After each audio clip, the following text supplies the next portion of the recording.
उस बिल्डिंग में मौजूद हैं जिस बिल्डिंग में ये दिलखराश वाक़या पेश आया, जहां अपनी ही सगी माँ ने अपने 3 बच्चों को बेदर्दी से कत्ल किया। हमारे साथ उनके हमसाए मौजूद हैं जो तकरीबन 5 से 6 महीने से इस बिल्डिंग में रह रहे हैं। आइए इनसे बात करते हैं। अस्सलाम वालेकुम। वालेकुम सलाम।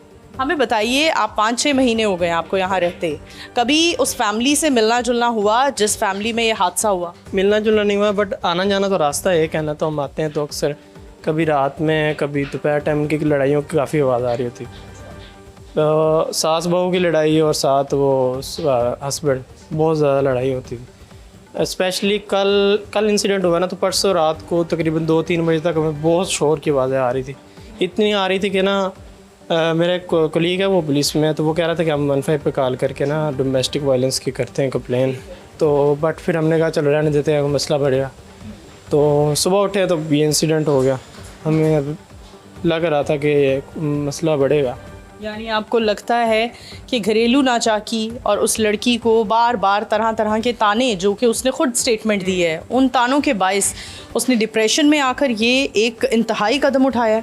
अल्लाह जाने अभी है तो, बट मसला तो था, बहुत लड़ाइयाँ होती थी। कहते थे गुर्बत की वजह से काफ़ी इनका मसले थे, बट ये एक्सट्रीम कदम है, ये नहीं उठाना चाहिए था। ये कल का सुन के ही ना बड़ा मूड ऑफ था। ऊपर से जब हम नीचे गुजरते हैं ना, तो वहाँ पे बच्चों के छोटे छोटे कपड़े अभी भी वहीं पे हैं। वो उन्हीं बच्चों के हैं? बच्चों के हैं वो। ठीक है। क्योंकि और फैमिली यहाँ पे उस फ्लोर पे नहीं रहती जिनके वो छोटे छोटे बच्चे कपड़े, वो जब गुजरते नज़र पड़ती है तो वो बड़ा दुख होता है। क्या मैसेज देना चाहोगे देखने वालों को कि घरेलू नाचाकी तो होती है, लड़ाई झगड़े हर घर में होते हैं, लेकिन जहाँ इतनी लड़ाइयाँ हों, झगड़े हों, वहाँ क्या करना चाहिए एक औरत को? आप खुद एक लड़के हो, क्या मैसेज दोगे? जो भी हो, बट एक्सट्रीम कदम नहीं उठाना चाहिए, क्योंकि इसका कुरान पाक में भी अल्लाह पाक ने फरमाया कि किसी इंसान को कत्ल नहीं करना चाहिए, वो तो फिर आपकी औलाद है। तो ये कदम तो हर हालत में नहीं उठाना चाहिए, कोई ना कोई हल बंदा निकाल लेता है।